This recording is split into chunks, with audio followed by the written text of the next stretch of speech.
এইটা হচ্ছে একটা মেইন রুটের মতন। কি পরিমাণ ক্ষয়ক্ষতি হয়েছে এখানে, কিন্তু ঝড় তুফান কিছুই হয় না এখানে, জাস্ট এগুলো শুধু পানির ফ্লোতে এরকম হয়েছে। মানে এত পরিমাণ ছিল পানিগুলো যখন নামছে এইরকম অবস্থা হয়েছে।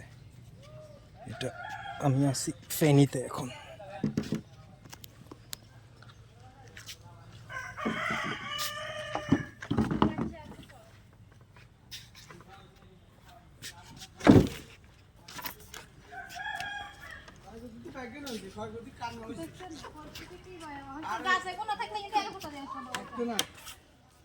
গরিব খুশালা ধনী কয়ে বাদ নাই, সব মাটি লোক বিষয় দেখেছি।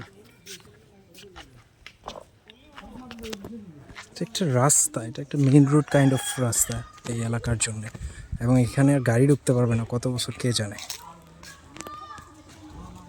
পিচ সব চলে গেছে মানে ইয়ার সাথে, ভাঙ্গা পানির সাথে।